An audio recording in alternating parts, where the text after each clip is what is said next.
Where my dogs What at? up? Where my dogs Where at? my real motherfuckers at? Arf! Arf! Where my real motherfuckers at? Arf! I keeps it real. I don't give a fuck how the fuck you feel. Bitch, get your mind right. I'm a bad motherfucker and I rhyme tight. So what? Yeah? Alright, so let's talk about some of the great contradictions in our society. Okay. So, what's your take on vegan meatloaf or veggie burgers? Do the vegetarians fantasize about eating meat products, or are they trying to get meat product eaters to come over to their side? Like, what's the whole I don't see why it can't be a little bit of both. Yeah, like I don't like this whole notion like there being one reason for anything. Everyone always says like, oh, well that's the reason why this is happening. It's like, well, you know, actually there's always more than one reason for things. You know what I mean? Like our debt, for instance. There's not just like one reason that our country is in debt. There's about 20 trillion reasons why our country is in debt. You know, there was this program, there was that program, there was that program. It's not like, you know, like, oh, we just end one program and everything's fixed. No, you got to end a shitload of programs, and then maybe the United States dollar will survive. Who knows? I think that has a lot to do with getting vegetarians who miss their meat a chance to experience something similar to what they liked in the past. I think most vegetarians and vegans choose to be that because they do it for health reasons. You know what I bet it is? Oh yeah, because sometimes they have like cholesterol or something. Dude, it's similar to like how a lesbian chick dates like a chick that looks like a dude. Same concept, you know? They eat a lot food. of lesbians switch over to the. A lot of lesbians can be converted though.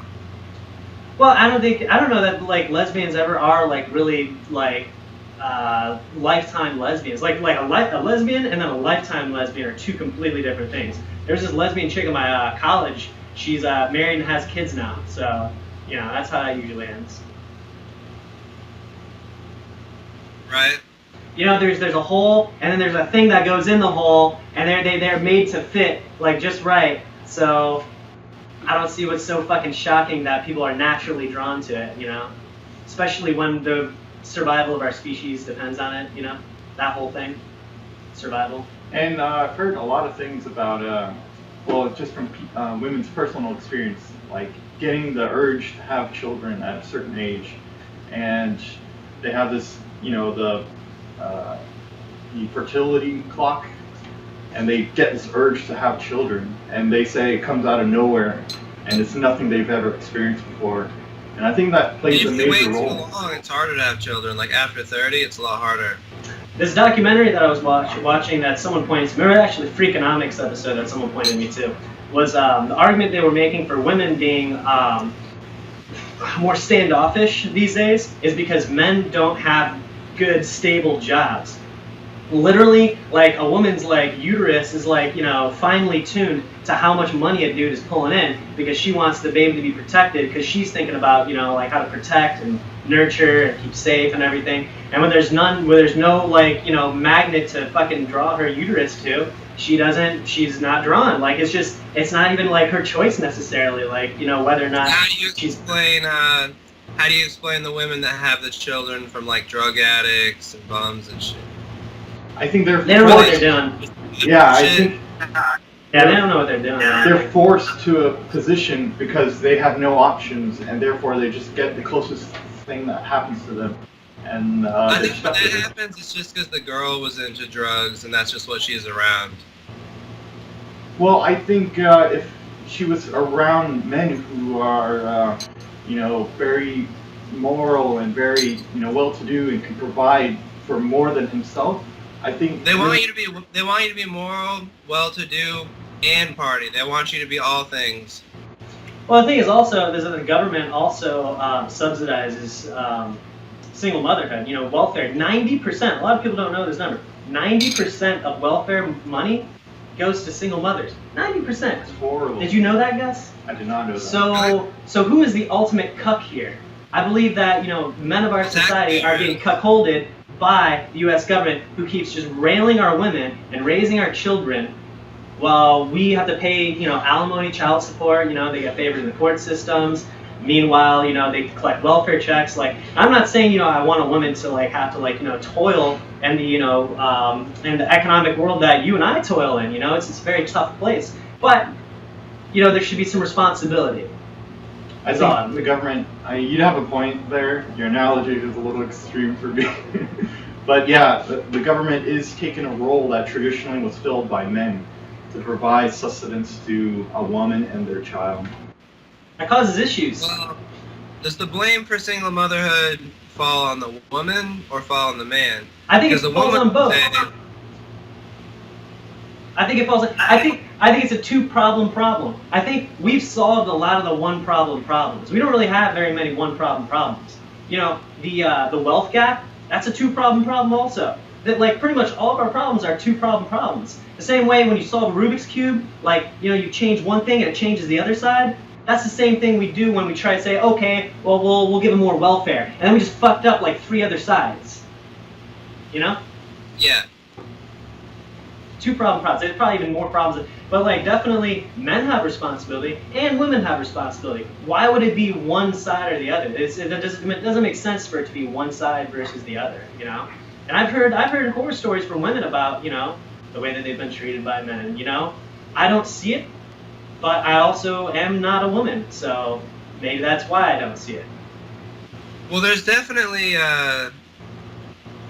like, I even feel like I'm not fully doing my part, like, I have a job, but I need to get one that pays a lot more,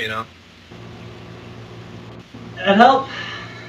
Yeah, can you support your wife and kids and the house you live in with what you get paid with now? Probably not.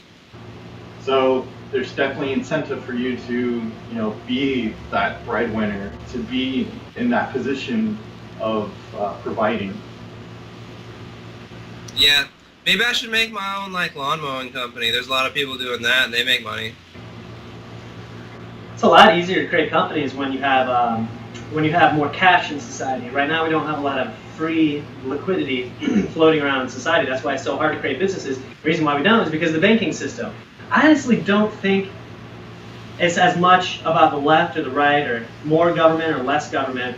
I believe in feedback loop systems. I know the free market's a great feedback loop system that works just like evolution. And the government could be a good feedback loop system. That's what voting is. Voting is the feedback there. I'm okay with feedback loop systems.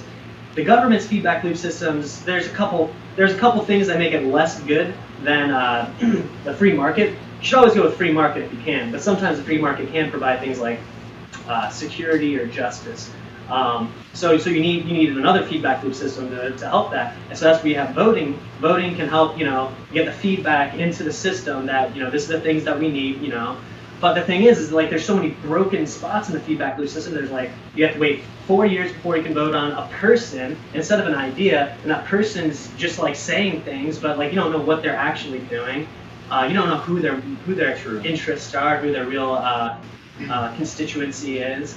Another big problem is what if the majority of people have extremist, or not extreme, but like extreme leftist mentalities? They're going to vote for things that benefit that perspective. So if the voting system was a feedback loop system, it may tilt to something that's unsustainable. Right, you got the mob mentality, definitely, absolutely. And we see it in the Rodney King riots. You see it anytime that people have pitchforks. And wasn't Hillary Clinton during the last election winning by populist vote?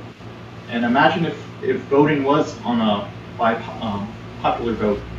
Well, she won the popular vote, but the electoral college went the other way. Exactly. You play the game, guys. And if it wasn't for California, she would have lost the popular vote. It was just California. There's a lot of people that vote illegally in California. And there's also right besides the the electoral college, I think is like from a I don't like even really like talking about the electoral college because it's like because it's kind of it's a flawed system. But then again, like maybe popular vote isn't always like the greatest. I think that there are many factors that should come into play when you're talking about voting. I like the idea of meritocracy, but also here's one thing that people don't consider. Are people there's an adamant movement. I don't know if it's strongly on the left side, but it's also on the right side about anti-money in politics. Like when they're usually referring to the lobbyists. The thing is, if the United States dollar, like if wealth was a representation of value that you've given to society, then people with more money should have more of a voice because they've given more value to society. One of the problems is that so much money is made in this country illicitly, or through interest, which, you're just being a lazy fuck. You're not doing anything. Your money is making you money. So why the hell would that? People are gonna respect the person with more money, like if Warren Buffett writes a book, people are gonna be all over that. But if Joe Schmo around the corner writes a book, then who cares, Well, he has the money to advertise better. People with more money are definitely more listened to. Well, so much of the wealth economy, like the extreme wealth economy, is not really engaged in making the world a better place, necessarily. Bill Gates was, Amazon is, all these companies like that, are engaged. I would even say Google, to a strong degree. Like throughout my lifetime, Google has been an insanely influential factor in my life.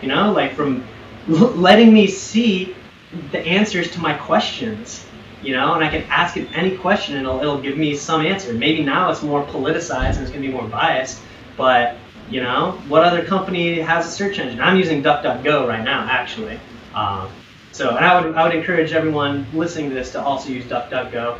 Google has turned against their own motto, "Don't be evil." They fucking went behind on that, years ago, probably. Well, it's a big thing. I just finished business school. There's a big push for this thing called corporate social responsibility, and even McDonald's is slipping on that.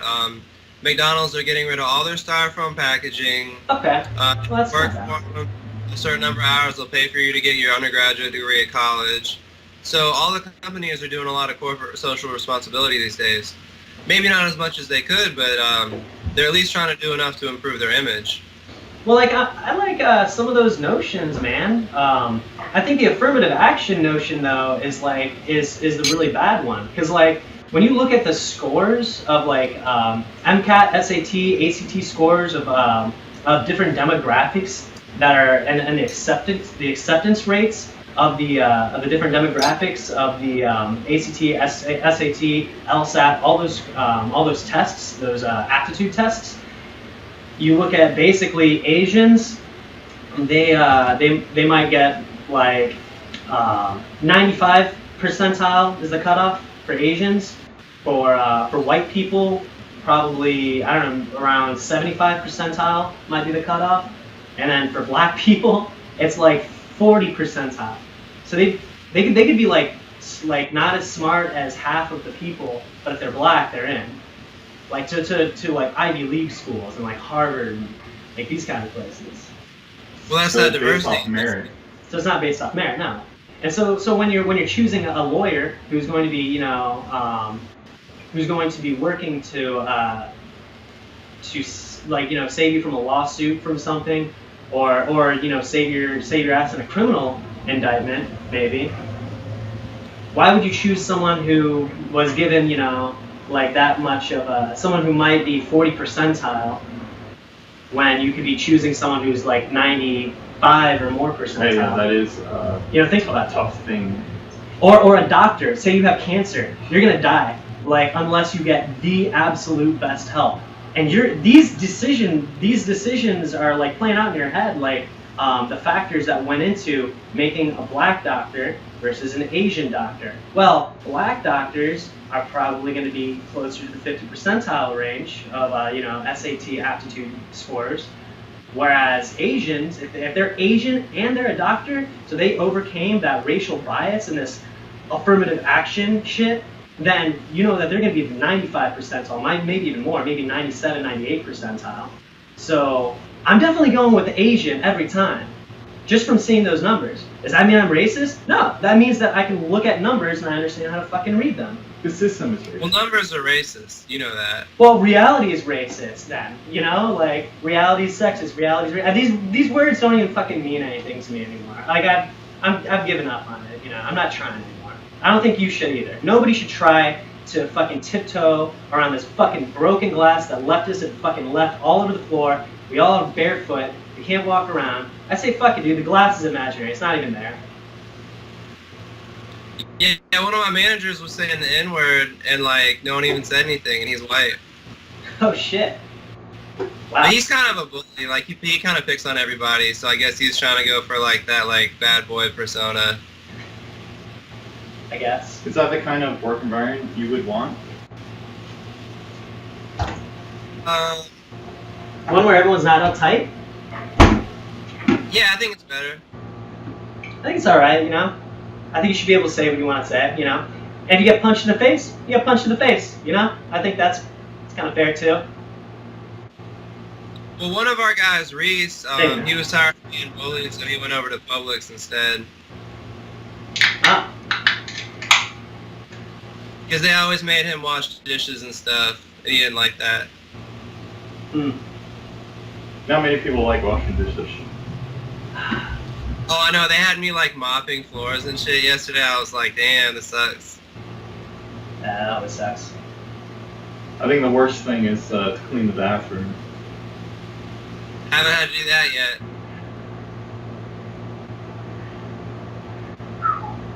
I was real proud of myself the other day. Jay flushed like a bouncy ball in the toilet, and it had like the drain clogged. You know what I mean?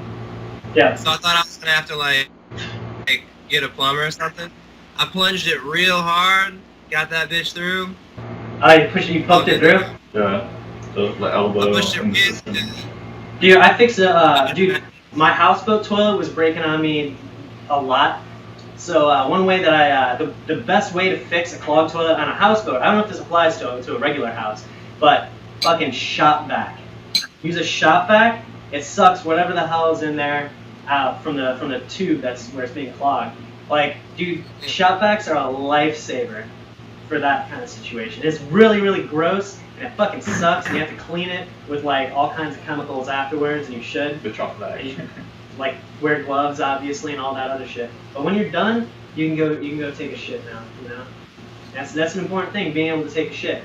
You know, I think there's so many places around the world where they can't take a shit, other than like in the streets or, you know, right next to their water supply. Yeah, in India, it's a huge problem. So much so they have government programs that try to encourage people to go to restrooms instead of using the street because of disease being spread through poor sanitation. That's a real problem right there. That's a real problem. Not single motherhood and needing to, you know, give welfare to the yada yada yada. No, people shitting in the streets.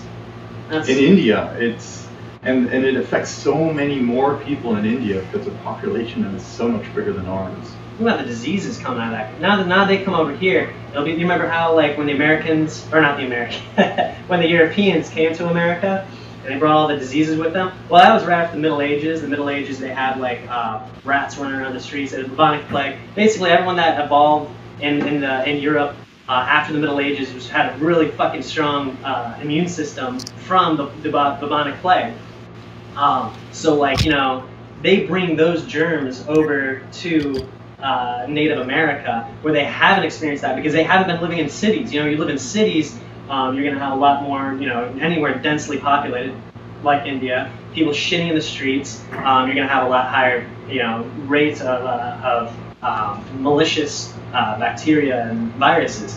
They go to Native America, they fucking wipe out. Like 90% of Native Americans get killed off by like different diseases and shit. Yeah. So what if someone from India comes over here, from there living in, you know, shit in the streets?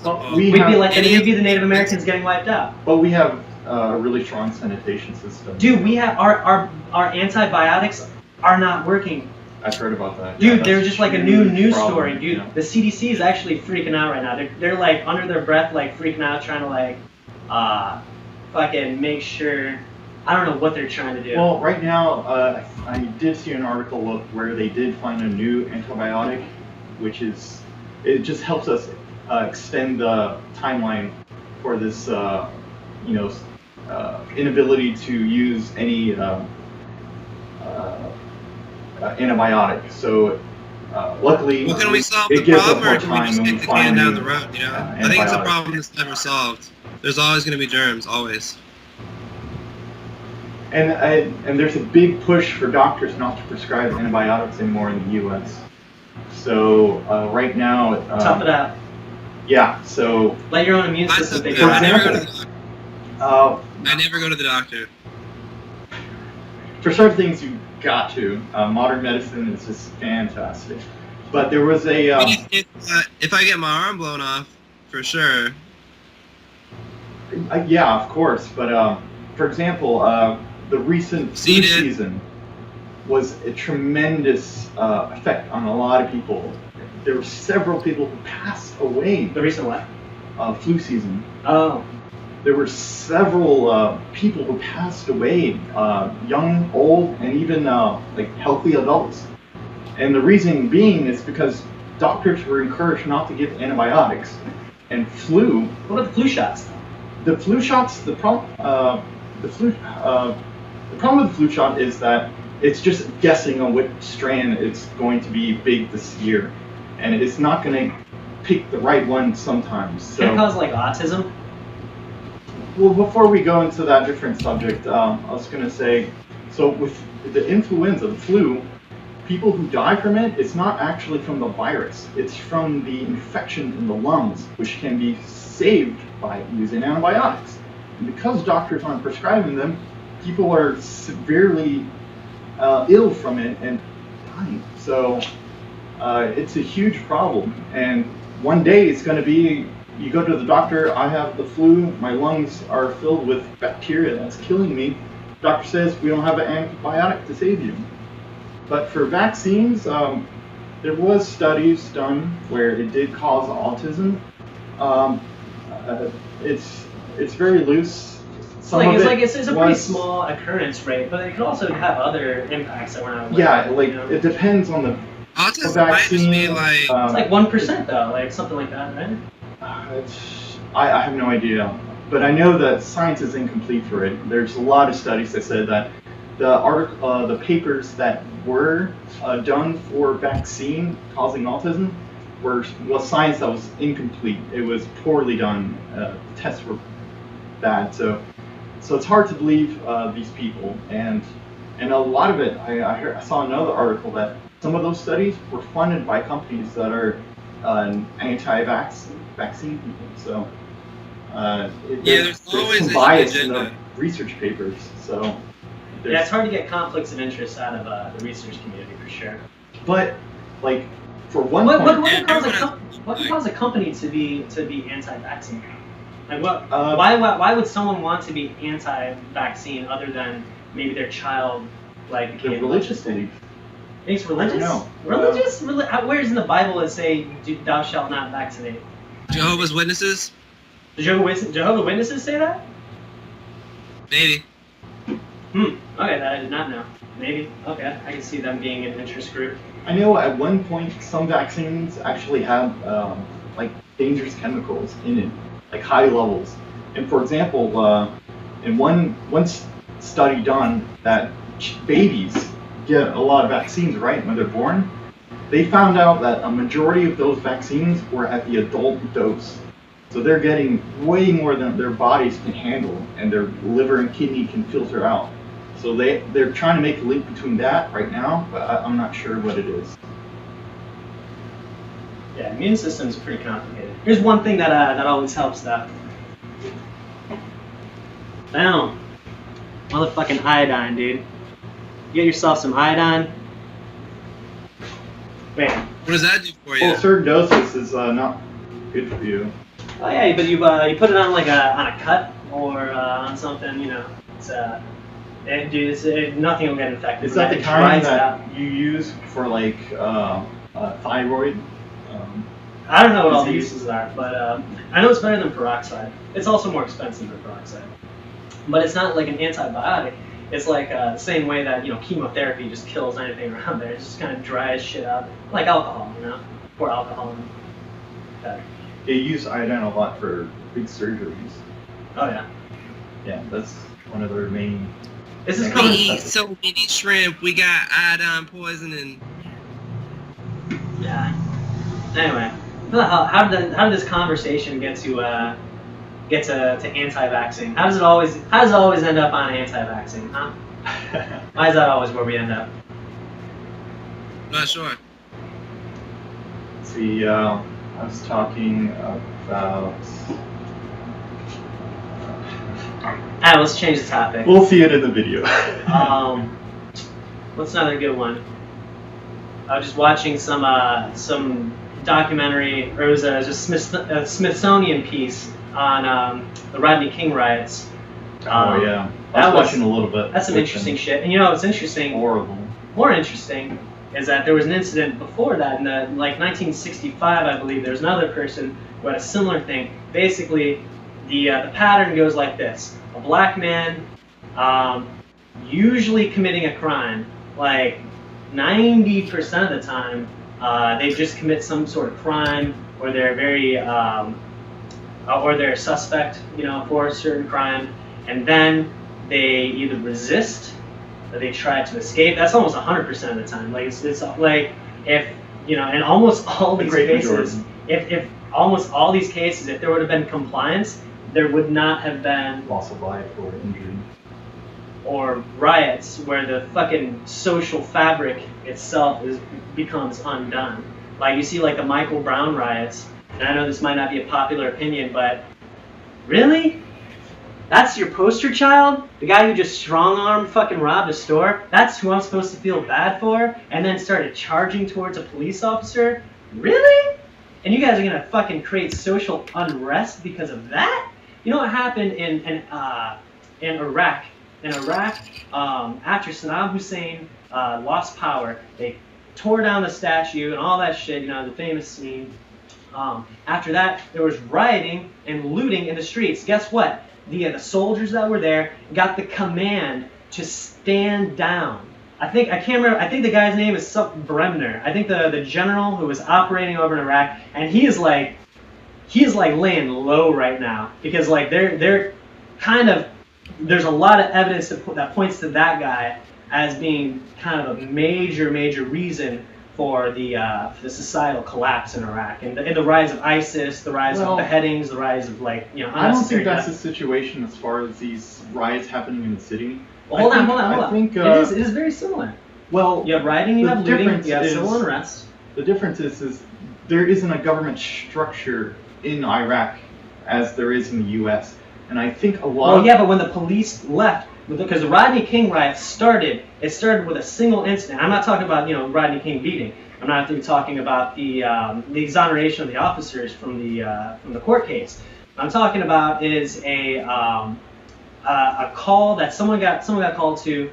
Some police officers showed up and they were outnumbered like 6-1. By like these people, and it started getting like hairier and hairier and hairier, and then the cops were given the order to stand down. The cops left. After the cops left, that is when hell broke loose. That right there. Same thing happened in Iraq. The military was told to stand down. All hell broke loose. You start having these factions, start growing more and more power. You get a power vacuum. When you don't have police, then you have a power vacuum. When you have a power vacuum, all kinds of shit gets sucked in. It's like a black hole. Right, because well, that's why you gotta unify. In a way, you the gotta government have was keeping order. One at a time, guys. Go ahead, John. That's why you gotta have a little gang in your hood. That's why you gotta have a gun. That's what they had in Koreatown. There's a very, very excellent example of the Second Amendment. There's so many good examples for having the Second Amendment. Like, I mean, you talk about all these shootings, like, oh my God, like, we got to get rid of the Second Amendment. Yeah, because people who break laws follow your fucking laws to ban guns. Yeah, right. So, and every single time it's stopped by a gun. It's always stopped by a gun. So all the unnecessary death. Every shooting is stopped by a gun. Yeah, it's always stopped by a gun. Even when the shooter turns it on himself, it's still stopped by the gun. So a good example of someone protecting their business were the Koreans in Koreatown during the Rodney King riots. during the Rodney King riots, you had the Koreans on the roof with the rifles and the Uzis, and guess what? Nobody burned their store. Yeah, they didn't lose their entire life's work because they had guns. And guess what? They didn't have to shoot anyone. They just had to stand around and hold the guns. They could have had no bullets in those guns. Probably wouldn't be very wise, but they could have. You know, they didn't have to use them. All they had to do was just walk around with a gun. So that's the thing. The reason why the Second Amendment is there, it's not for hunting. It's not for hunting, guys. It's there so you can hold the gun and look fucking tough, because you look tough when you have it. Yeah. Defense. People want to go after soft targets. That's why all these shootings happen in gun-free zones. Yeah, I like the fact that we're even having this conversation in our society is fucking mind-blowing. And then there's the what was coined, I guess, is the alternative argument, which I don't think is like the solution either, but the mental illness debate, you know? Oh yeah. I mean, so they say, okay, if guns are the bad thing, then mental illness is the problem. So we got to fight that. So the problem is, though, there's problems. But a species doesn't naturally attack its own kind. That is not something natural that happens in most species. So to see that in humans is an obvious sign that there's something wrong in mental illness. Well, I think mental illness, like A lot of someone's people feel like mentality. they don't belong. I think someone's mentality doesn't exist in a vacuum, though. I think someone's personality. We already talked about this. I think the first podcast about alpha male, beta male. It all depends on your surroundings, like your personality, your choices, your mental state. It depends on your interactions with other people. It doesn't exist in a vacuum. Your personality doesn't. Social environment. If you were on a desert island by yourself, you wouldn't have personality because there would be no one to say, oh, that guy's cool, or that guy's funny, or that guy is confident, or that guy. To who? To who is he funny? To who is he's just maybe he's talking to himself? Does that mean he's crazy? Crazy to who? Who fucking cares? He's on an island by himself. There's no personality anymore. You know, personality needs someone to judge the personality. Anyway, whether someone is mentally, unstable is probably also dependent on observation. But you also have these irrational decisions. An irrational decision is a decision that goes against egoism. So egoism is the statement that anything that a human being does is for their own self-interest. Now, imagine suicide. So how does egoism play into the decision to commit suicide? They that have you pain do, or emotional pain or something in their life that they don't like. So it's a selfish thing to do is to stop it. That's a weird word. I always thought that was like a weird word, using the word selfish to describe suicide. You know who invented that? Leftists, because leftists don't make any fucking sense. But because it doesn't seem selfish. It's like, oh, my life sucks, I'm just gonna end it. Like, how's it? Like I go, okay, well, people are relying on his you. own interest. It's the person's meeting their own interest. Their interest is not to deal Why is with it ever in life. someone's interest to kill themselves? Because they have some terrible thing that's happening to them, or they have a feeling that they don't enjoy, so they take actions to get rid of it for their self-interest. So do you think that there is no such thing as an irrational decision? No, I mean. Do you think suicide's a rational decision? Well, that's one of the greatest questions in the world. Philosophically. Ernest that Hemingway is. killed himself. What about euthanasia? Euthanasia, I could see maybe euthanasia being considered a rational decision. So then you just got shades of gray after that. So. Well, it's the balance between whether you're enjoying your life or not. Yeah, but will you ever? Maybe the suffering is worse than just being in a hole in the ground and not experiencing. I don't know, man. Well, at the end of Falling Down, the main character, Michael Douglas, he committed suicide by cop. Huh. He just got done committing a bunch of crimes, and he knew he was about to go to jail or something. And the cop says, you got your little girl, don't you want to see your little girl grow up? And he's like, behind bars? Hell nah. So he pulls his gun on the cop, and then before he can, the cop shoots him, and he falls into the water and dies. That's when he fell down. That's when he fell down at the end. I think that happens quite often in a lot of places. Well, then there's also maybe a nobility aspect to some deaths. Someone jumps on a grenade to save his fellow, Marines maybe or something like that. And there's countless events like that. Is that a rational decision? The person died. maybe they had a wife and kids. Maybe they, won't be able to see their daughter grow up. Maybe their Right, daughter's going right. to grow up. But that's Imagine more she's going to be selfless protected, but At church, than they always what say John's like talking about. it's easy. It's easy to die for someone or die for a cause. It's harder to live for it. Because if you're living for a cause or if you're living for a person, decision you have to keep making every for that day. cause every day. It's a thing you have to do every day. If you die for something, it's just one heroic act, and you remember it fondly for the rest of everyone's life. If you live for something, you'll be forgotten slowly, you know? So in a way, it's braver to live than to die. Well, yeah, there's the famous Zapata line. It's better to die on your feet than live a lifetime on your knees. This reminds me, actually, Gus, during the last podcast, you had mentioned when I texted that girl back, I called her Chewbacca because she said that she wasn't going to shave her legs, and then I said that was the end of our relationship. We didn't really, it didn't work anymore after that.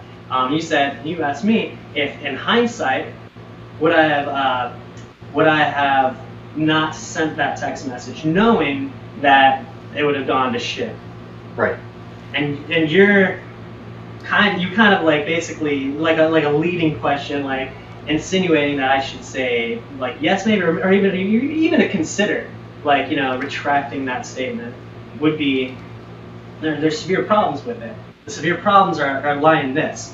In a poker game, when you're playing poker, if let's say you get aces, no, let's say you get kings in the pocket, and you got maybe 6 other people at the table.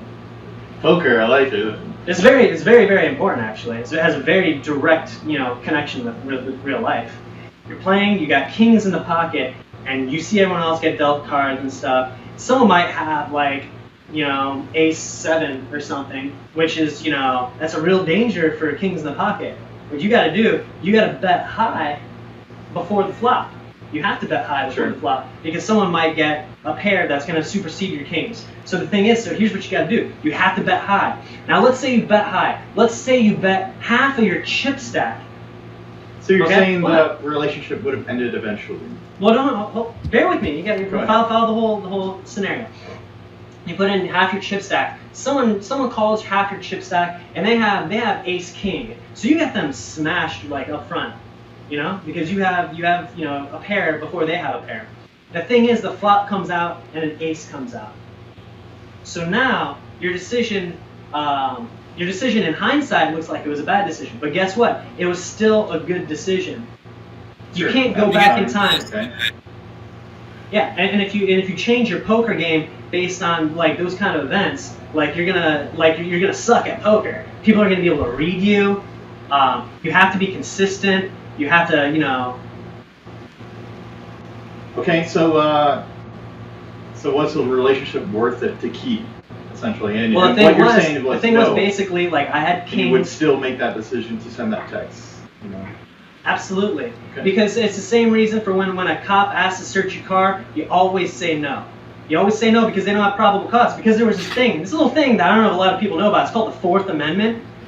The protection from Search and seizure? Yeah, the protection from unreasonable searches and seizures. So like when I get pulled over and a cop says, can I search your car? I say, no you can't. He says, why? Do you have drugs? And I say, no, it's because I have a fucking thing called the Fourth Amendment.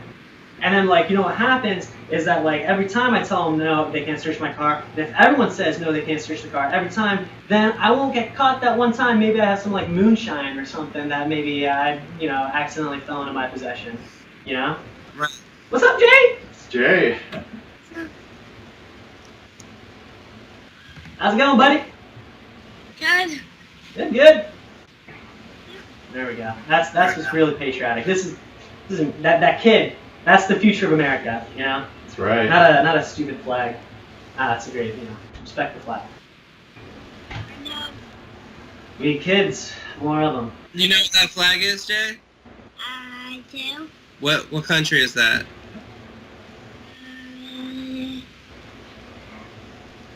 Is that the best country on earth? Yeah. Yeah, it is. You bet your can it is. No. Oh wait, don't drink that one. One. You can have this one. It'll be night time for Jay after that. What time is it over there right now, John? don't drink it. I want to drink it. 7:40. Yeah, we still got like whole day over here, man. You guys are... Yeah, it's early there. It's like 1 o'clock or something, or 2. Yeah, it's 1:41. It's just Yeah. So I don't know, Jay. What do you think? What do you think about the whole vaccination and euthanasia and all these other complicated topics? You got any good points for us? a spider. A spider, It's a great analogy. dude. A spider. It comes down, it weaves a web, Reads a web. and then you don't know where you are, and then you're getting your guts sucked out of you by a spider. Get wrapped up. Save it for later. Tasty snack. Like our debt. It's like a burrito. Check out his skinny haircut. Yeah? He's got that Macklemore. Yeah. Yeah. Pretty dope. Go for Mohawk. Mohawk. Yeah. Yeah. So, It's better than free. it's better to pray? It's better than free. It's better than free. I know. Who cut his hair? Did Michelle cut his hair, Yeah, Michelle cuts all her hair. I got my hair cut too. or I need to get a haircut? Haircut. Yeah. Jill gave me a haircut while I was visiting John. Haircut blonde. Like scissors. His hair kind of looks like Connor Oberst's haircut. I know. Yeah. I don't know who that is. The guy from Bright Eyes? A fan can only be used for a spider.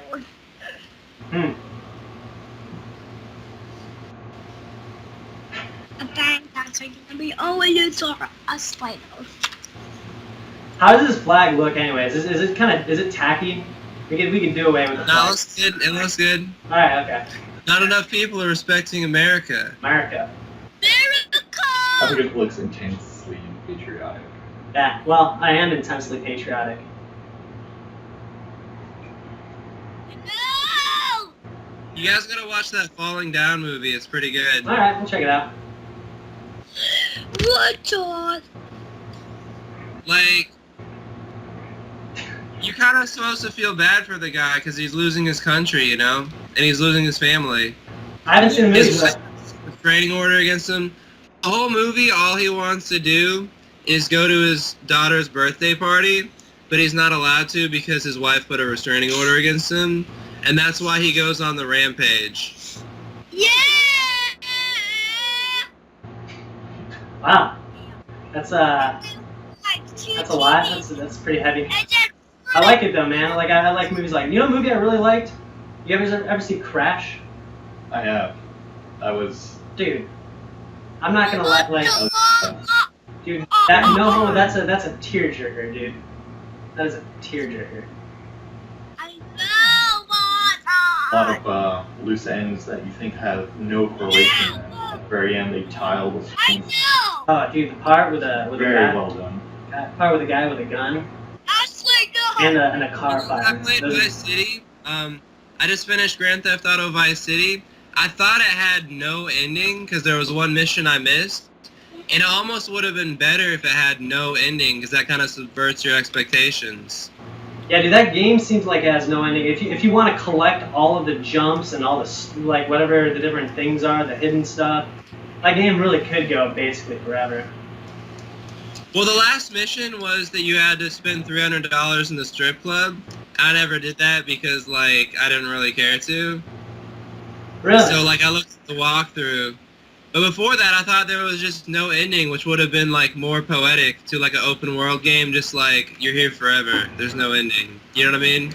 They can probably start doing that soon, you know, with like online. What about the online Grand Theft Auto? Can't they just like There's no ending to online games. Yeah, to online games. Like things are changing, man. Things are a very, very interesting new world right now, you know? Especially with the way the internet is, like, you know, we're starting to get to a point, like, it's like, okay, now what? guys. Okay, we agree CNN sucks. We agree that all these corporate media outlets suck. We agree that television sucks. We agree YouTube is cool, but they're demonetizing people and getting shot up. So yeah, there might be some issues with YouTube here pretty soon.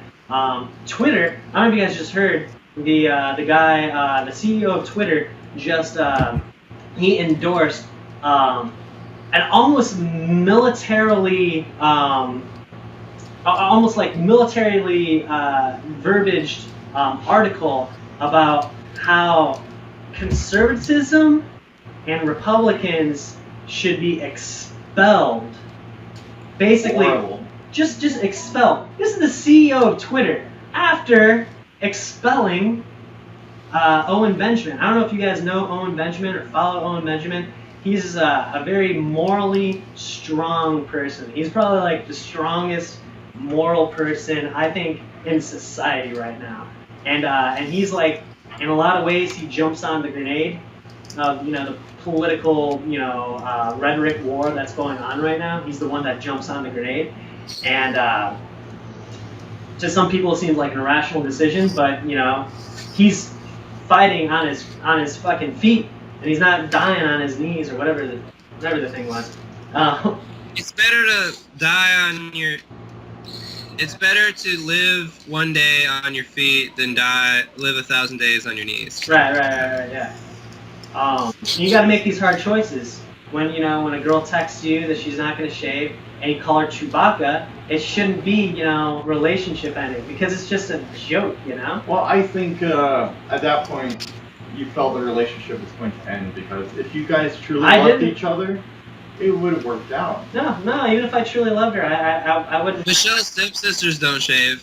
I would love a woman that I could poke fun with. Like I don't know. Like my last girlfriend, she poked fun at me. Well, not my last girl, Esther. If you guys remember Esther, dude, she was basically like a fucking comedic ninja. Like, and it'd be like my self-esteem was like, it was like way lower being with her, man. She was like a fucking comic genius, man, just like slamming on me the whole time. I'm like, this isn't right. There's something not right. And there's like this like verbal abuse here or whatever.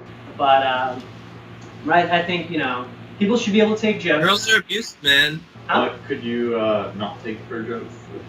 Well, it wasn't just about that. She also the problem, the reason why I broke up. Well, why we broke. I don't like saying I broke up. She broke. You see obviously sometimes when things end. But she would argue at me for an hour about not calling her. But literally, when I called her, she would argue for an hour. A whole hour. I'm not making this up. And multiple times this happened. This wasn't one time either. It'd be an entire hour of her yelling at me. It's if it didn't that's like, evolve beyond that point, then there's something wrong. No, like the what it was doing for my mental health was not very, very good. And I could totally fucking see it, so I pulled the plug on it, so to speak. Anyway, it should have evolved beyond that. If that was something a regular occurrence that wasn't going away, Well, that's the thing. That's why I'm on this kick with standing up to like this almost militant feminism that's going on right now. But I see.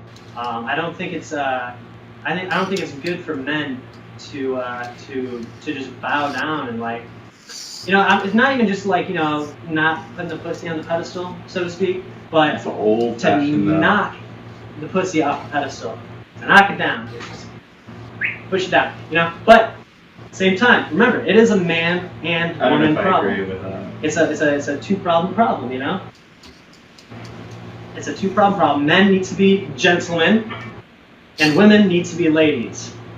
Can we do that, guys? Can we not riot in the streets and loot? Can men, try to be, productive in society, and women try to be, homemakers and loving wives?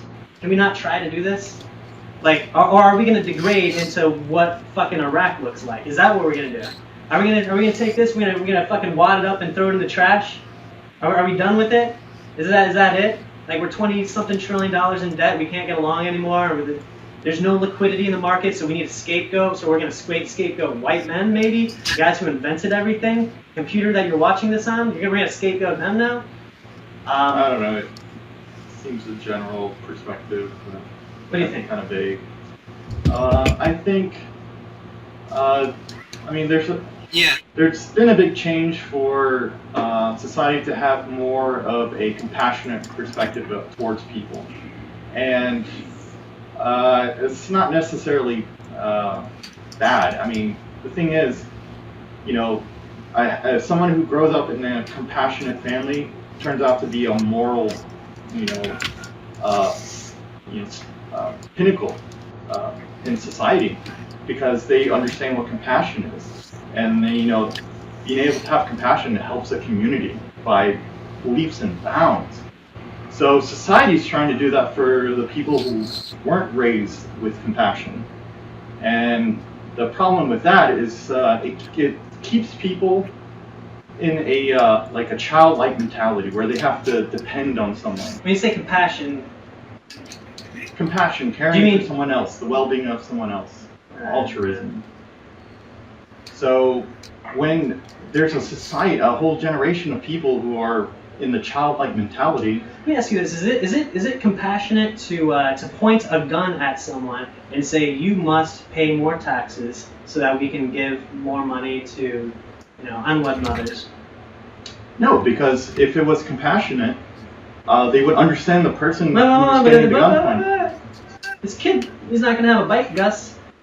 He's not gonna be able to afford a bike. Yeah, every kid should have a bike. Then wouldn't that be quite a political? Well, then that's not true compassion. What is true compassion then, Gus? Just the well-being of someone else. If you have well, here's something that's good. Let's say we want to promote. Let's get a right wing value that we want to push in society. Traditional family. Let's say that we want stronger families.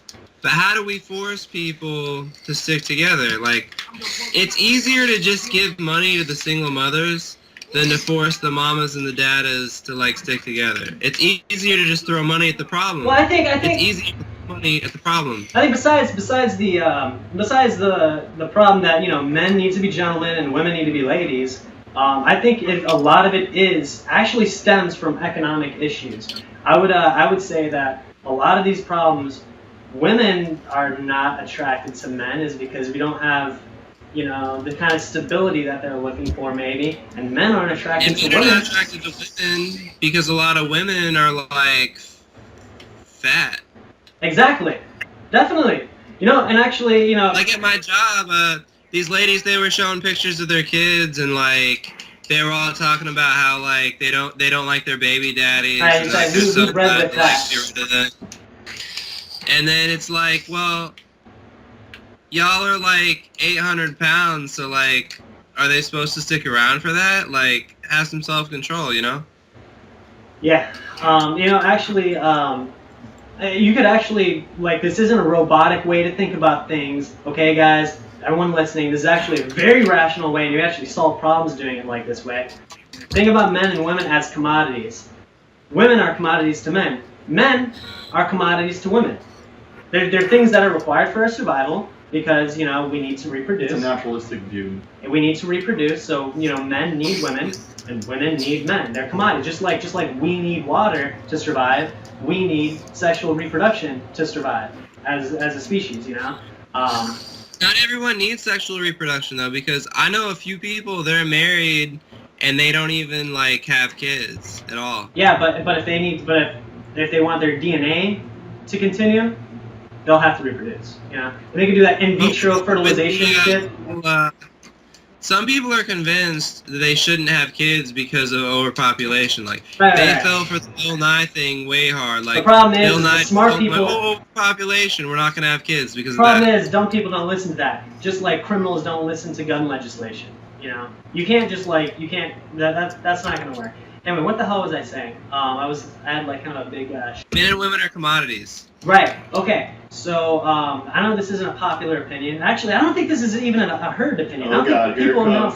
Listen, this is something that I don't know if a lot of ears have fucking heard yet. But the reason why socialism works in the northern European countries, because that's the reason that a lot of communist mindset people like to point to. They say, oh well, it works over there. I think the thing is that it's not even necessarily about less government, more government. It's about feedback loop systems, number one. And number two, it's about your actual economics. What do you have? What are your resources? Do you have lots of water? Do you have oil? Do you have beautiful women? Beautiful women is a very, very, very, very, very, very powerful thing. It's economically, think about it. Think about the amount of men with the amount of testosterone who might beat the shit out of someone for a woman. Might be, let's say that's 1 out of every 10 men, you know?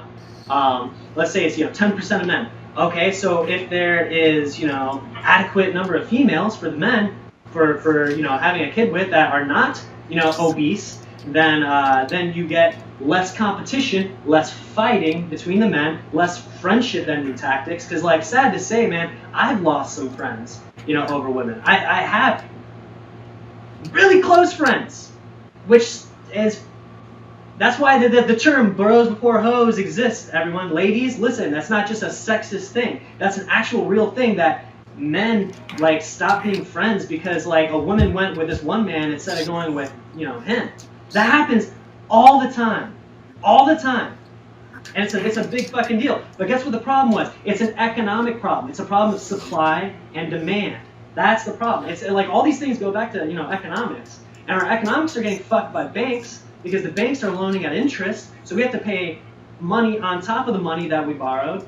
That, or we get pushed into a hole. It's actually a positive feedback loop system. And a positive feedback loop system is something that's unstable because you need a feedback loop system to be negative feedback, like a segue. If it's over here, but it needs to be up here, well, it needs to go negative to what this is. This is -1, this is +1, or this is 0, this is +1. If you're at +1, you need to go -1 to get back to 0. If you're -1, you need to go +1 to get back to 0. You want to be at 0, 0 error. You have 0 error at this point.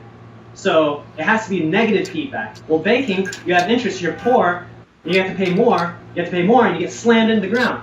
Or if you're rich, you get more interest money, you get slammed into the ground. That's why we don't have a middle class.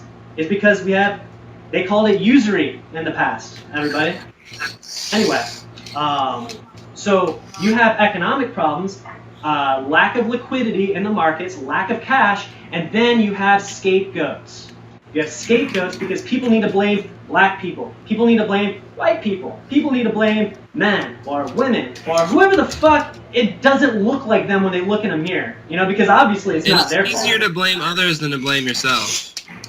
That's a very good principle, and that's a very good conservative principle, is taking responsibility. If you take responsibility, it doesn't matter whose fault it is, you don't have the problem anymore. Because you took responsibility for it. Good for you. And that's what people should do. It's like, oh, black people are poor because white people invented the system to fuck over black people. Which is mind-blowingly retarded if you think about any aspect of that situation. That fucking straight-out lie. Well, the problem is in the past it was like that, but that has been fixed for decades. So for them to complain beyond that, they're not addressing the laws properly. Not to mention, it wasn't. Not to mention, part of that movie I watched. Not to Part of mention- the movie, not to mention. there's a black guy outside the bank, and he had a sign. He's like, "I am not economically feasible," and he was complaining that no one gave him a loan. And then, like, he got arrested, and he gives a nod to the Michael Douglas character. It's like, "I'll remember you," and shit. Wait, what? Like, I'm not economically feasible. They won't give me a loan. Oh my god. They're keeping the black man down. Dude, so like, people need a scapegoat because you know why? Then this corporate, governmental, banking, fucking what's a good word for it? Cartel. Conglomerate. This system, this institutional kind of system, the way that it is designed with the positive feedback, not with negative feedback that is self-correcting. We want to be self-correcting. That's what evolution does. Evolution self-corrects. That's what voting is supposed to do. That's what a free market's supposed to do. Self-correct with that negative feedback loop. So we've got a positive feedback loop in our banking system, which means we have no liquidity because we don't have any cash because all of our cash is going to pay our interest. You know how much? What's going to happen in the United States when we can't afford our interest payments? They're saying that's going to happen in 2025. I don't know, or actually maybe even 2020. I just saw like some YouTube video. I don't know, it might be way too conspiratorial, but that is a problem. We're paying something like 250 billion, I think, maybe more. I think we're paying more than $250 billion in interest right now, today. $250 billion every year, which could be That's going. 250 billion. Can you imagine how many other places that could go to? Well, the inmates are in charge of the asylum. There's a madman at the wheel. Yep. I'll meet you overboard. Those are the lyrics from Every Time I Die song. Have y'all ever thought about going to a different country to live and renounce your U.S. citizenship? Well, I thought about going to another country. Then I came to Hawaii, and I was like, fuck it, I'll stay here. That's pretty cool. Yeah. I mean, there's a lot of mentalities that say it's the grass is greener on the other side. Right, and it might not be super great in other countries. Exactly. So. But You know how many people would love to come here and like work at McDonald's? A lot. I mean, for example, in the Philippines, the dollar is equivalent to almost $10. So, the buying power is so great there with the wealth we have here. let me go back to my Oh, our money to them? Sweden, Norway, Finland, Scandinavian countries in general. Right. Their women are undeniably beautiful. Oh yeah. See, Gus agrees. All right.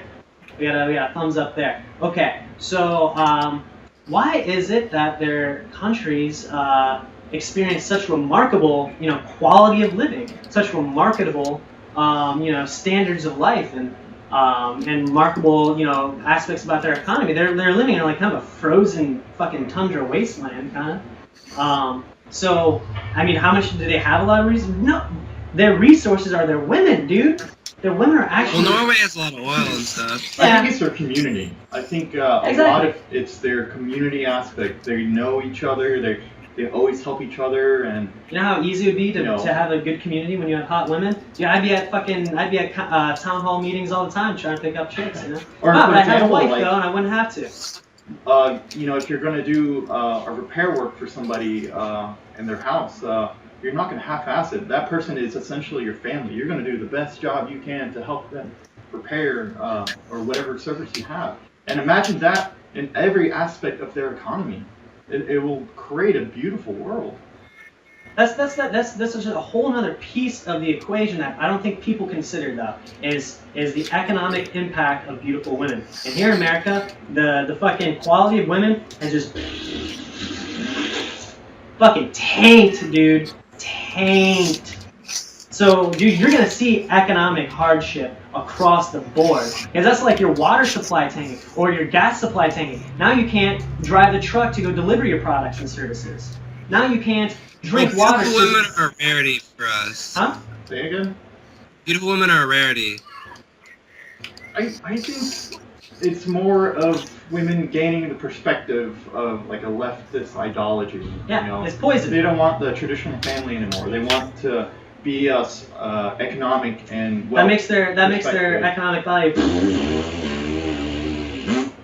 because it's different for men and women. I wish we could have an adult conversation about this in our culture. With farting noises. Yeah, with farting noises. Yes, we need every adult conversation needs farting noises. But it's a real thing, man. It's a real thing when you talk about economics, supply and demand. You talk about feedback loop systems, interest rates, banking, how hot women are, and men. Men have obligations too. Men have obligations to take responsibility. These are all kind of like the core set of values that I think. I don't know if you want to call it conservatism, if you want to call it libertarianism, call it like new right, or call it like whatever the fuck you want to call it. This is what I believe. Like, it doesn't need a fucking name. Like, I know what I believe, and it's not necessarily what anyone else believes. Except the person who I think I'm ideologically most common with is Owen Benjamin, and Owen Benjamin just got banned from fucking Twitter. So, John, you have fucking something war to is say? on. John, you have something to say? Well, I think girls are down to live a conservative, traditional lifestyle. You just have to lead the way for them a little bit. Which is fair. That's absolutely fair. Like, you could pick a girl right up out of the College of Hawaii and be like, hey, you know, let's make babies and shit and be traditional, and they'd be totally down for that. Yeah. You might be right. I don't know. The two chicks you were asking about earlier, Gus, the German chicks, they both have boyfriends. Oh. Well, it's good Oh, to yeah, know them, boyfriend. just in case read down. No, they're cool as fuck though. I definitely do like hanging out. I do hang out with women, everybody. I'm not a fucking psychopath that just hates women. So if you have that idea in your head, just fucking go ahead and get that out of there. Here's OJ, you can't be playing GTA. John. Just playing some GTA over here. This I don't know how good this podcast is compared to the other one. I think he's doing pretty well. I think it's going well because we got that. Yeah, it does look better. We got some America, going on. I don't know if you guys saw my huge 65-inch TV, ladies. You know, it's big. People say it's big.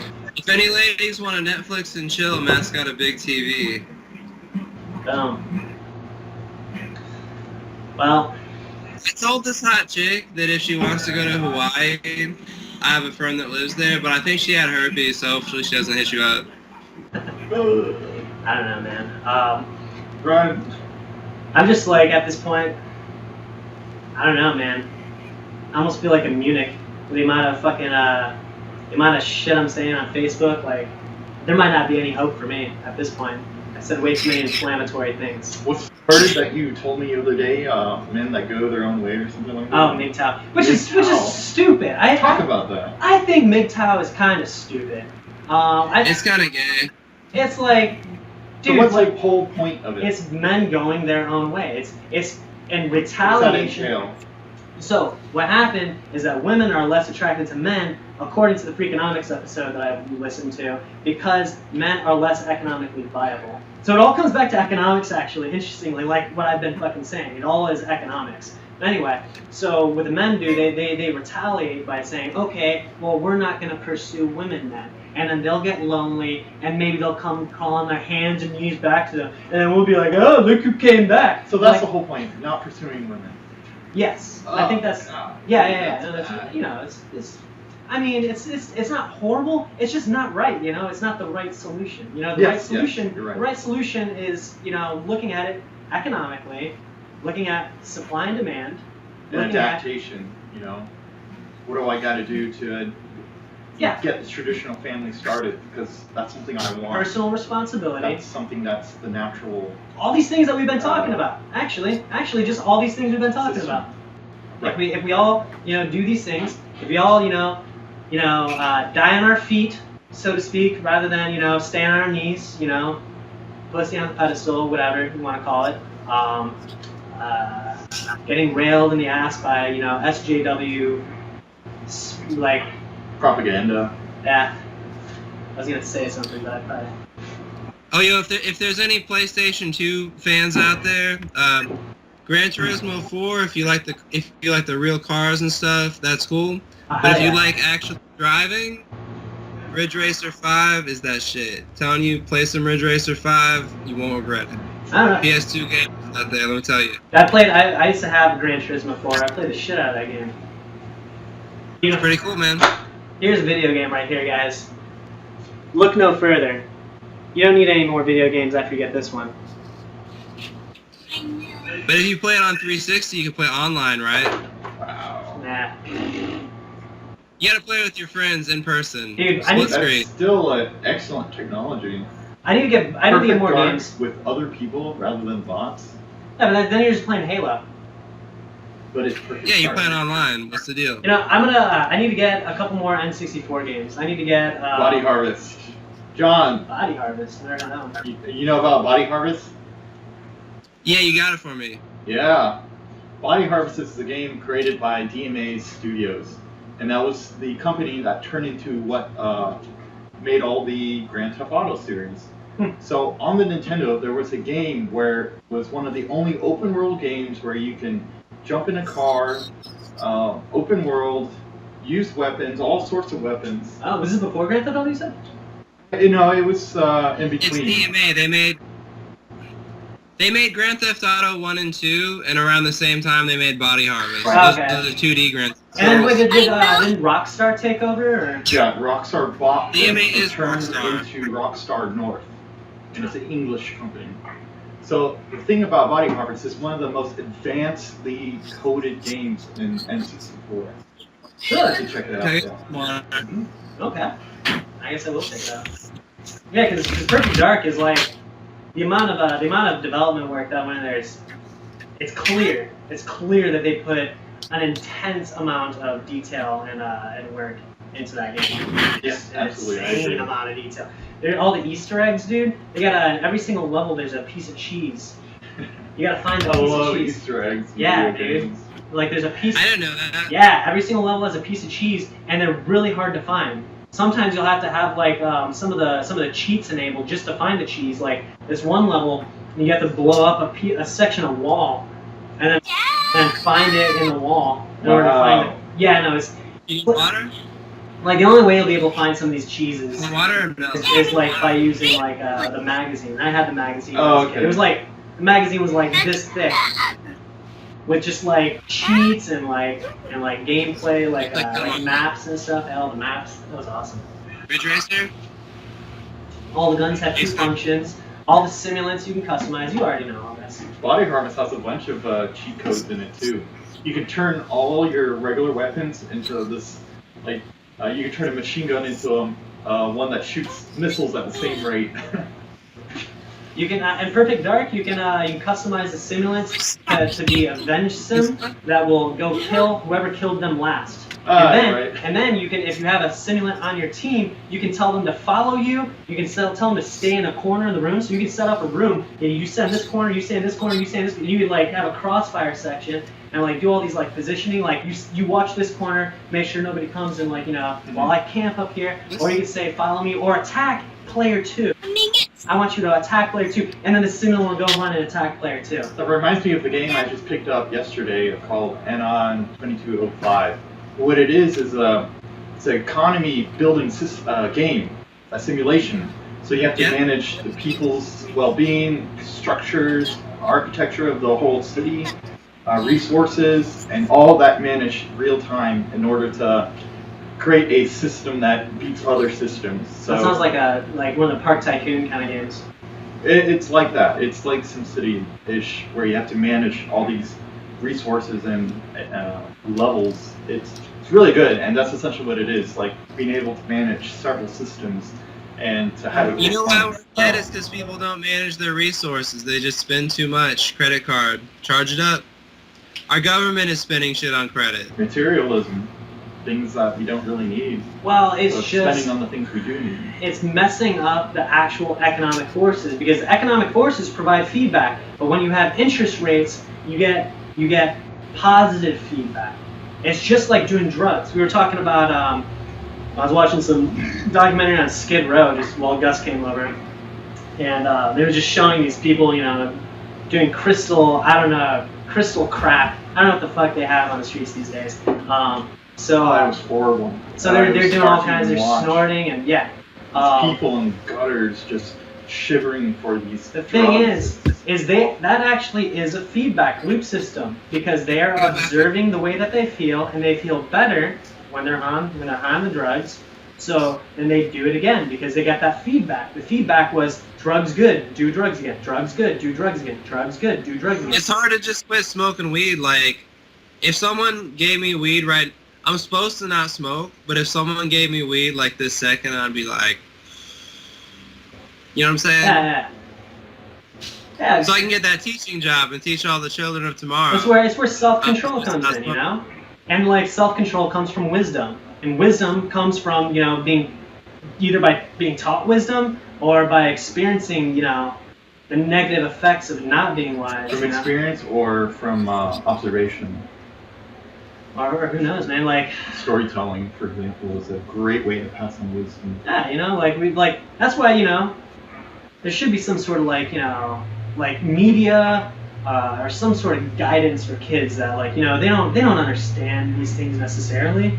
You know, they might be able Look to see at it a little the bit, but TV like, shows for kids back when TV just started coming into the world, into the masses of the United States. A lot of it had a lot of good morals.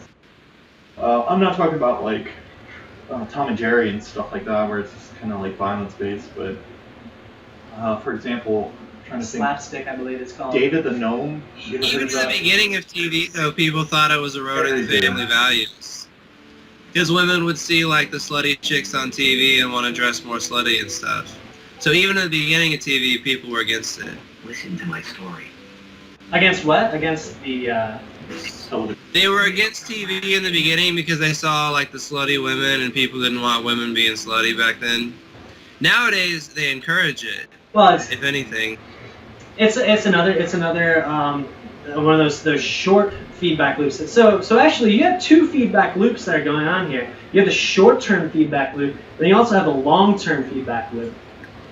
It's a feedback loop with a delay, and the delay is 1 year down the road. Where did those decisions of being a slut or being a drug addict or eating profusely all the time? Where do these decisions lead you at the end of the day? After years have passed and you kept taking the short feedback loop. Oh my God, that cake was delicious. I need to have another cake. And you keep maybe down the road it's gonna mess with you and your happiness. But you're looking at today's happiness. That's where self-control comes in. Self-control and morality. Wisdom. And wisdom. Somebody telling you, hey, if you eat too much, a year from now you're going to be overweight and with health problems. Sometimes. If someone's not taught this wisdom, they're going to do the short-term contentment and end up with those negative aspects in the future. Maybe that's where government comes in, because the government says because you're not looking at the long term, and we need there to be stability. Exactly. The government comes in and says this is how we're gonna do things. Another problem that I learned about recently But then you don't have freedom is, of choice, and you want to have freedom of choice. Another problem that I found recently in politics is that a lot of the administrations that get into power are just interested in being able to do their term with favor to them and not look beyond that. So they're only working towards their term or their re-election, but that's it. They're not looking at the, putting into place legislation that solves the big problems in the U.S.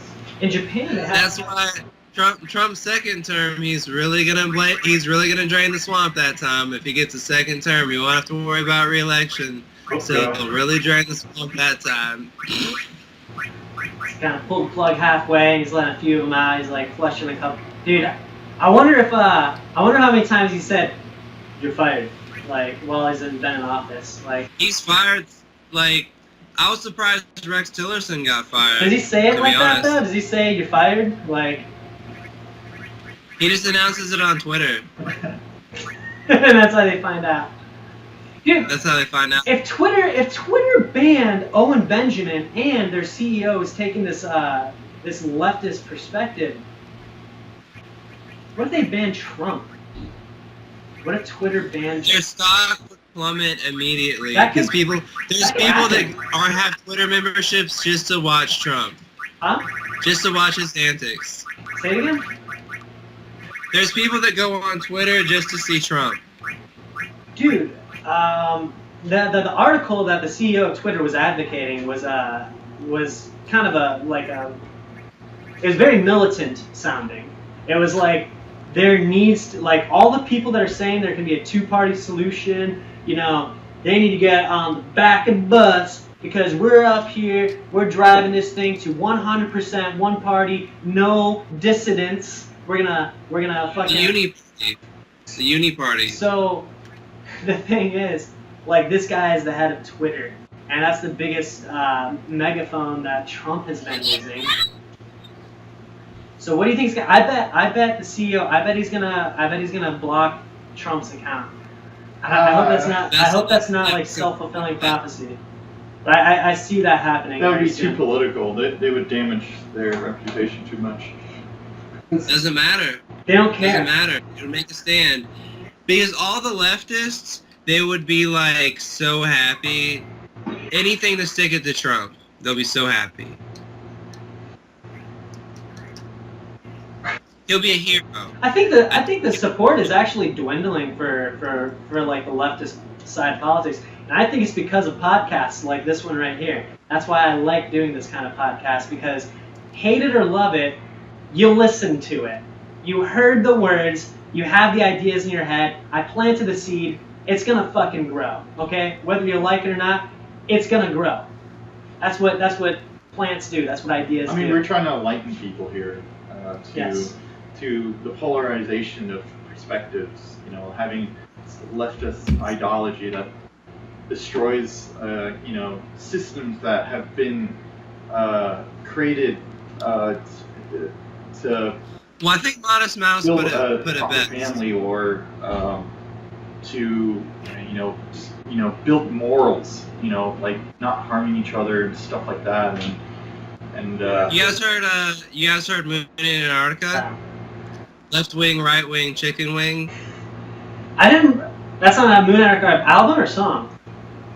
That's on the album. I don't know what song it is. Okay. That's a good line.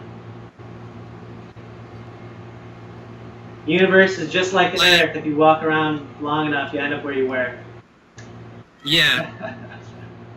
It's the horseshoe theory, right?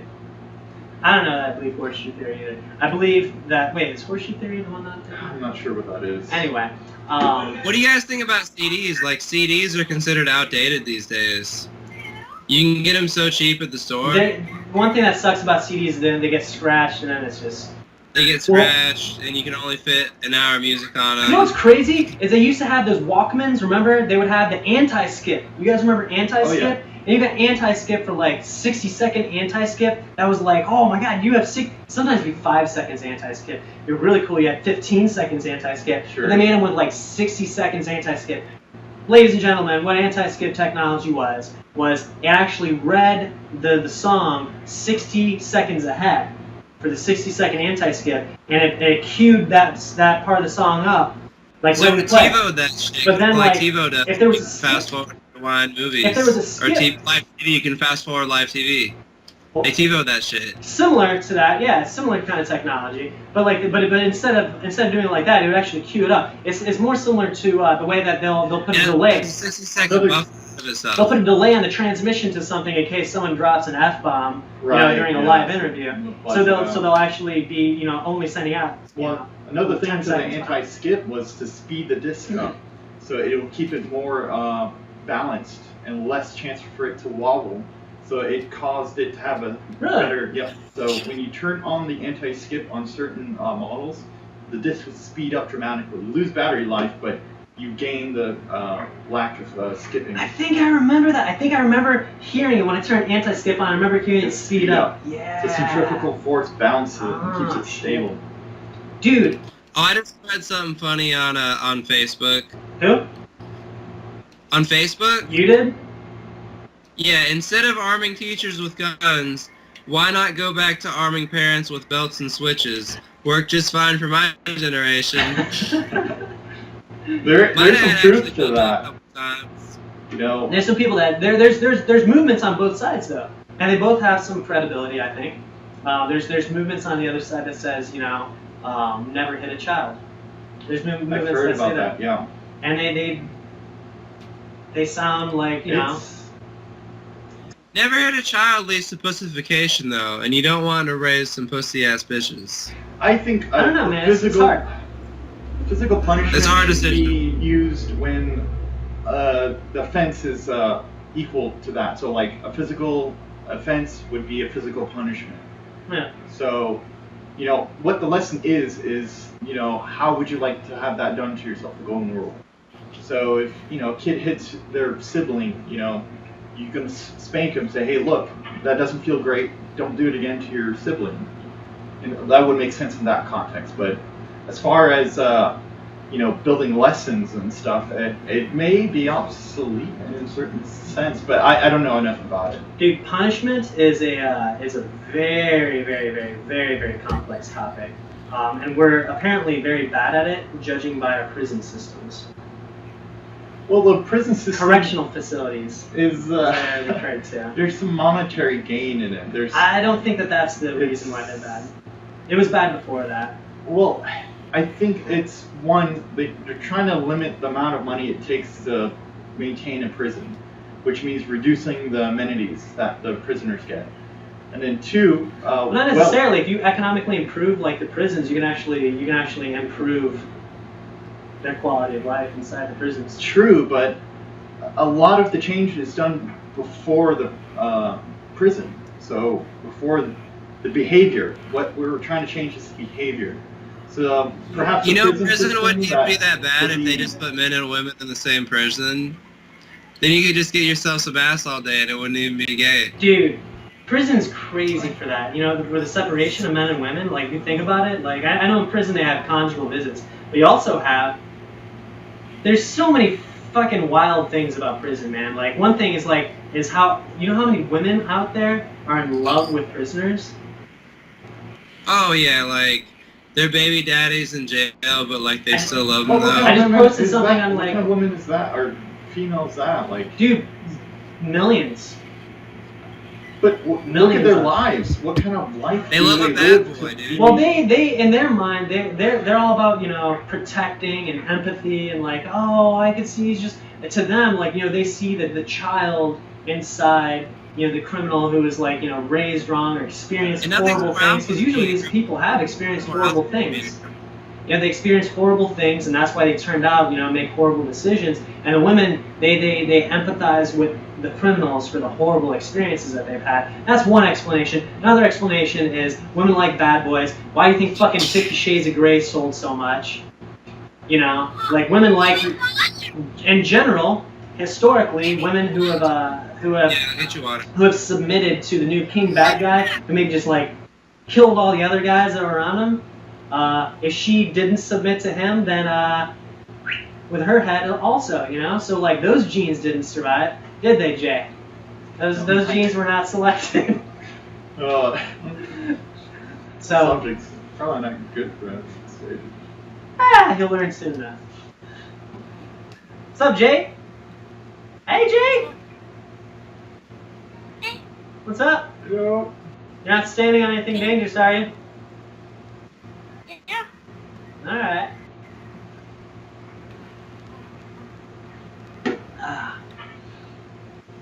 But, you know, the prison situation is a very hard problem. It's not something that there's like a one, I don't think it's a one problem. It's a two problem.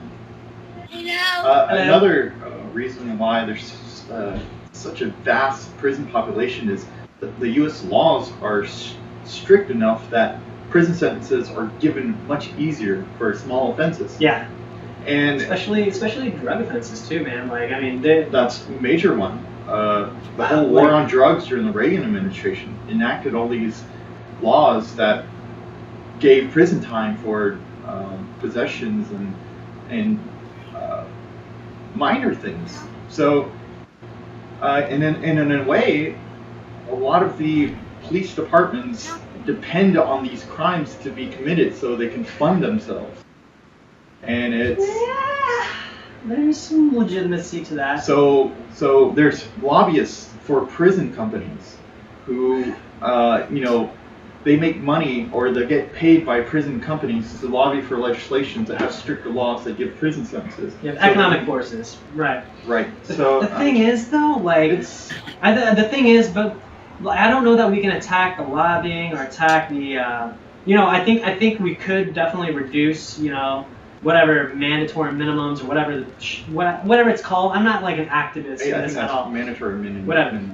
But anyway, I think that the issue is largely economic. It's economic and societal, or cultural. So the economic side is there's no jobs, there's no liquidity in the market, so there's no ability to start your own business, be an entrepreneur. You don't have that. You don't have the ability to be an entrepreneur because nobody has cash, because the banks have fucking ruined everything basically, and now we're scapegoating whatever we can scapegoat. I think most people don't have a big savings. So that was the issue. Yeah. So if they had expendable income, they either spend it on materialism or build a business off of it. And I think if more Americans had, assets, they would be able to invest in business and entrepreneurship. Yeah. I think Just get a better job. I think that with all this talk about political movements and like this and that, and these people are that, are scapegoats, and that these people are the bad guys. No, these people are the bad guys. We all just took a step back, and try to understand that we're all in this together. We're all on the same team here. We're all trying to figure this out. We're all we actually come from the same point of, it's not about being left or being right. It's about, I'm a human. I want to live a good life. I understand you're a human, that you want to live a good life. I respect that. I hope you respect my, desires to live a good life. I hope we all respect each other's, wishes to live a good life, and understand that that is where we all come from. We don't come from, oh, I believe in more of this, or I believe in more of that. Gun control, throw all that away, because those are swing issues. Those are designed by the political systems, just like swing states are designed. You have a swing state is somewhere where you have a lot of people leaning over here, leaning over there, and you could claim some territory there. You can claim a swing state. You can't claim a blue state. You can't claim a red state easily. So your campaign money would be wasted there. Same way, your campaign money is wasted on non-swing issues. If you have someone who believes adamantly about family values, you're not going to change their mind. If you have someone that believes adamantly about socialism, you're not going to be easily able to change their mind. So your campaign money is going to be wasted there. That's why they campaign over abortion. That's why they campaign about gun control. Because those opinions are a little more, you can pull someone from over here to over there. They're the swing issues. So don't get wrapped up in the swing issues, please. Let's talk about what really matters is our own happiness, our own economy. Our economy, our ability to, to have a high standard of life, and the way that we do that is by, hanging all the bankers. We just need to hang them, guys. Okay. Let's go hang them from some trees, and then we'll be good. And then they'll think twice again before screwing up our economy and turning us against each other, because that's what they've done. Have you guys seen that? Have you seen how they turn white people against black people and vice versa? It's done by the bankers.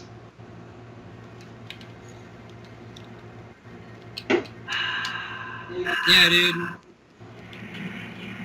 Or if you're a white nationalist, if you're leftist, you call them bankers. If you're a white nationalist, you call them Jews. But they're the same people either way.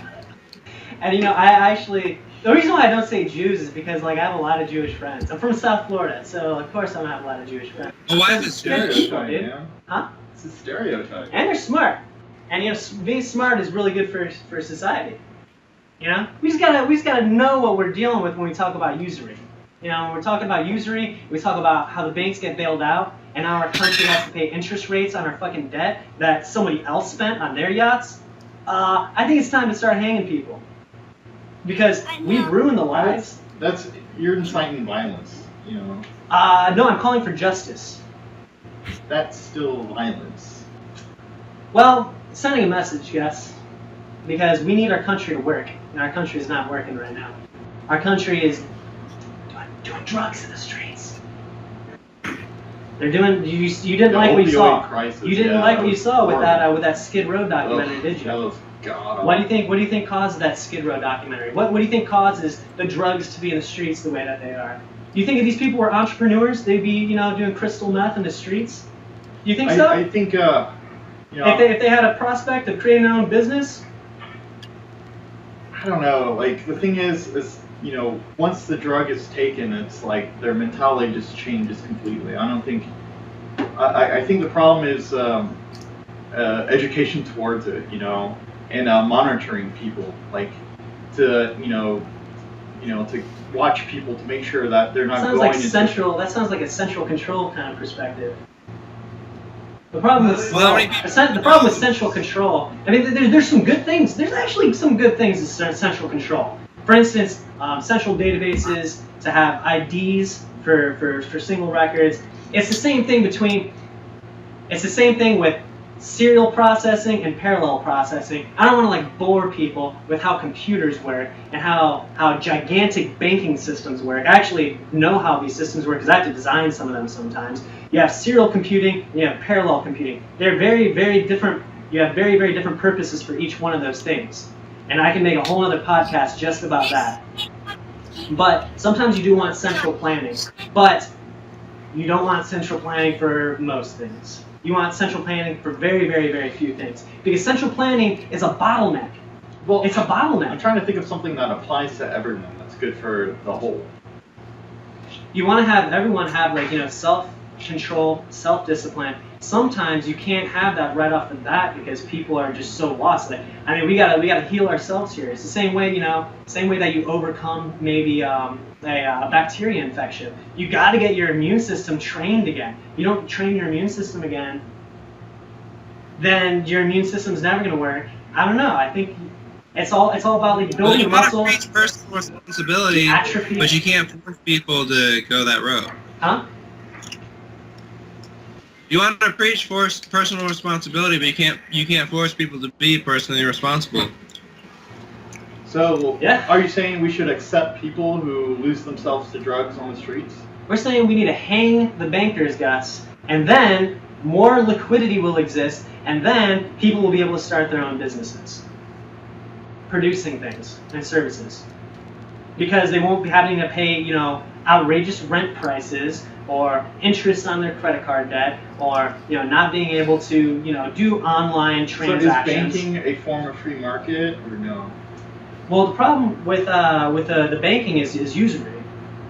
It's interest rates on debt, which means that if I stop paying my loans, then the amount that I owe gets bigger, and then it gets more bigger, and then it gets more and more bigger, and it gets more and more and more and more bigger. Like it compounds. It's called compounding interest. So like interest. if I stop doing it, it's not like I just get fees that add up. They compound. So we're not wealthy enough to deal with these interests. So the way that interest rates work, it's referred to as exponential, which is different than like a force. Force equals mass times acceleration. Acceleration is a squared term. Acceleration is a squared term because it's meters per second squared. So you're dealing with a squared term. But interest, the exponent is not 2. The exponent is time. So as time grows, that's like going from something that's squared to something that's cubed. When something is cubed is a lot more? Okay, now imagine that raised to 4. Now imagine that raised to the power of 8. It'll turn As time grows, we'll never reach it. that's what interest is, everybody. Welcome to reality. It should be Very illegal. Very interesting. Thank you. So it compounds. So every year you have to work not just a little bit harder. You have to work what you had to the increase of how much you had to work harder last year plus another 3%. Then the next year you have to work just as hard as you worked last year plus 3% of that new bigger size. And then next year you have to work a little bit harder plus the extra 3% of the previous year. That's called inflation. You know what inflation is? That's the devaluation of our currency.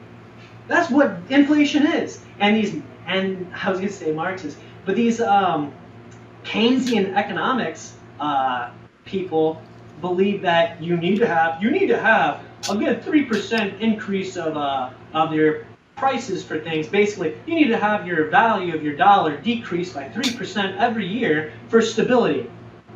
How much sense does that make?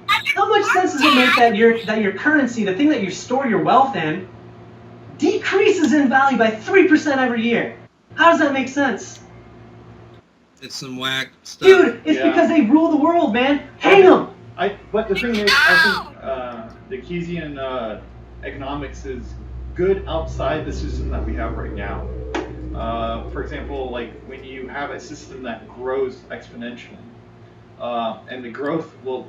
Who's the other guy? I'm for the guy who's not Keynes. And the other one would be either Austrian economics or, well, I say classical. I I go by classical just because like I like keeping things simple, and classical is kind of like classical. It's in the academia world, they treat classical economics the same way they treat classical physics. What's Keynes versus Hayek? Maybe. I actually don't know. I'm not an economics person at all. I just watch a lot of YouTube videos about it. Well, a lot of this is based on reason and logic, you know. There's a lot of processes and systems that have simple reasons for it being there and simple logical reasons for them to change for the better. Is that John Stossel?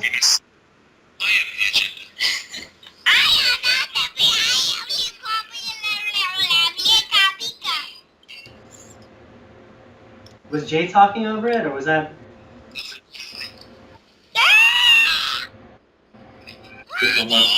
What are we looking at, John? You gotta give some context. It's a Keynes versus Hayek. Oh, okay. Yeah. I won't bore y'all with the 8-minute YouTube video though. You know what, like, so here's something that could be... Here's a question. Here's a question. I don't know the answer to this question, but because I think, you know, there's arguments for both sides, and I haven't fully thought it out yet. But should loans be centrally controlled by the government? Should the government be able to, first of all, control the wealth? First of all, it'd be taking over the role of the Federal Reserve. Right now, the Federal Reserve, there's nothing federal about it. It's a private company that's basically the kingpin of the entire global banking cartel, because like everyone's central banks use our United States dollars as a reserve currency. So that's like the pinnacle of the banking system is the United States Federal Reserve. So let's take it away from the Federal Reserve and let's put the monetary policy control into the government. Let's say that we did that. Well, I think it would be a good idea if there was no corruption and no chance for exploitation. I mean, it would have to be like... We also have to fix our political system too. Completely fair. It's a monopoly. You know, that's one... I think that's one problem. You think the reasoning for having a Federal Reserve was to be disinterested from the government's interests? What?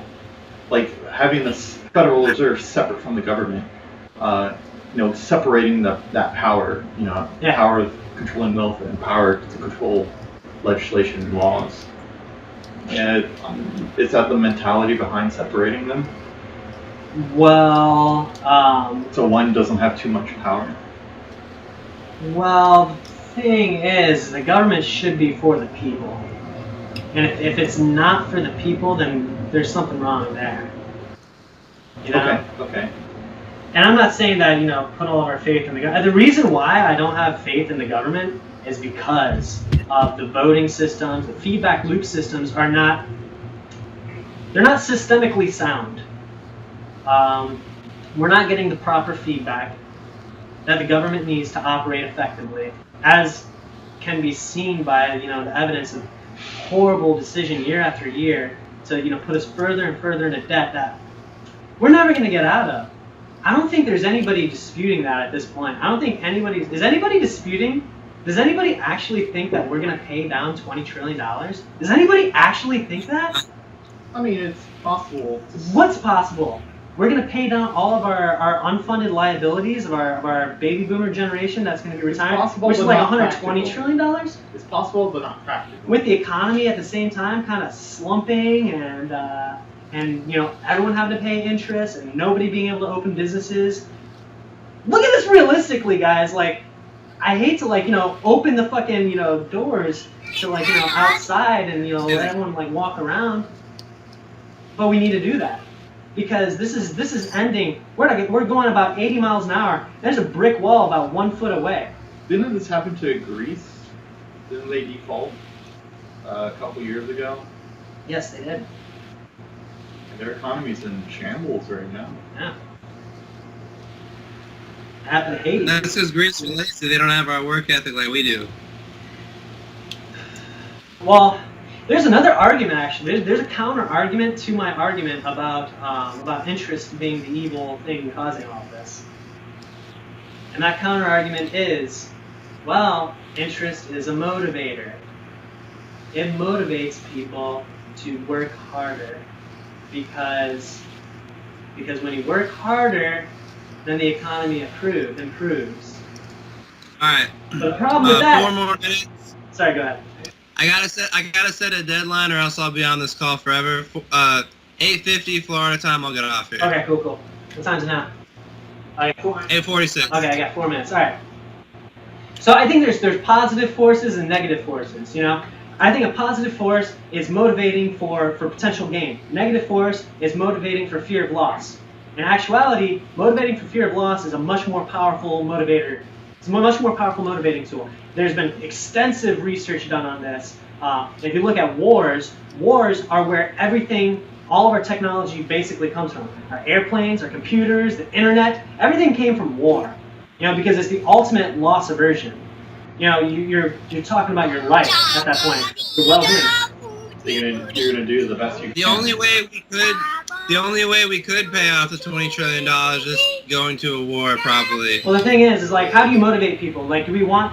I think that instead of like trying to motivate people with fear and that kind of thing, we need to motivate people with How about America? We need to motivate people with gains. Jay,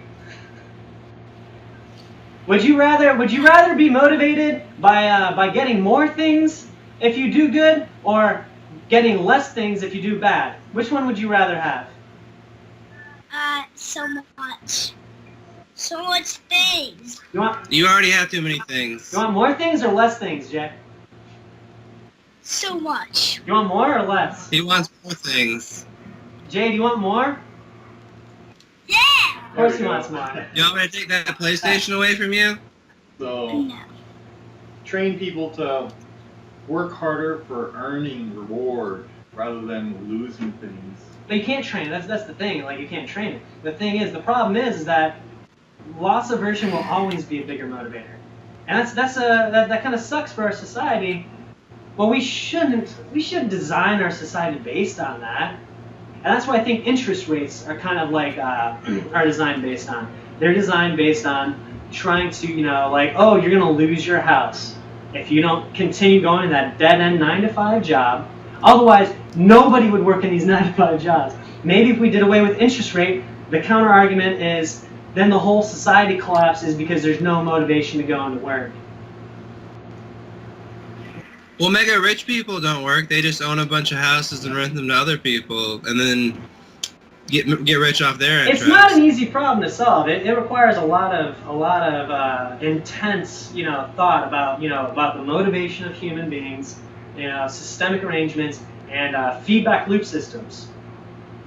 You have to look at the feedback loop system. And let's say you just own a bunch of real estate, and you could just like surf or go skateboarding all day, and just collect rent on those places. Would you still work a regular job? Well, at some point, like, I mean, besides, you know, feeding yourself, like, there's still motivation for having more, you know? I bought this big-ass TV, you know? Like, that was cool that I was able to do that. Right? But it was needless. I mean, It was pretty needless. So, you know, some people won't have the urge to want to build something beyond feeding themselves in the bare minimum. Like your example, you know, a rich person's going to either choose to work regardless of being able to make enough not having to work, just because he wants to help society and help his community, or two, he's going to just, you know, not produce something for society and just Well, maybe the punishment is, like, if you don't work hard enough to be able to buy a TV, then no girls are going to want to come over your house and Netflix and chill with you. So maybe there's that. There's always that, you know? You always have the motivation. I mean, people on the left, like, forget about, like, how much Social status. how much value, you know, social status and, you know, the sexual marketplace, how that plays a role in everything, you know? Like, Imagine if all you had was your CRT screen and your N64. They'd be like, oh, this guy's like stuck in 1998. I don't want to like get with him. I know. I just need to get a game that like that appeals to the normie, like Mario Kart or something. Hold on, I got a game for the bitches Oh, right here. dude, actually, I should get Mario Party. That game was fucking cool. Bring some chicks over, Katamari. Dude, that game is awesome.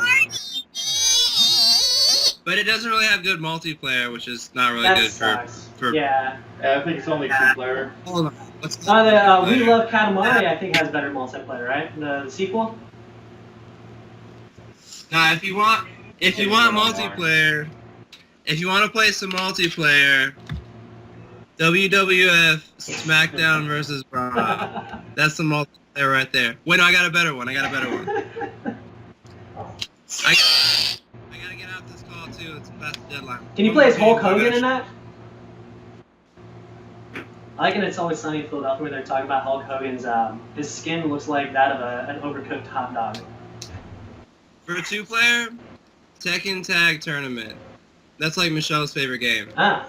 I'm not a huge fan of like just the fighting games like that, like I just mash all the buttons. I'm one of those, Can you mash faster? I'm not super good at them either. I don't know.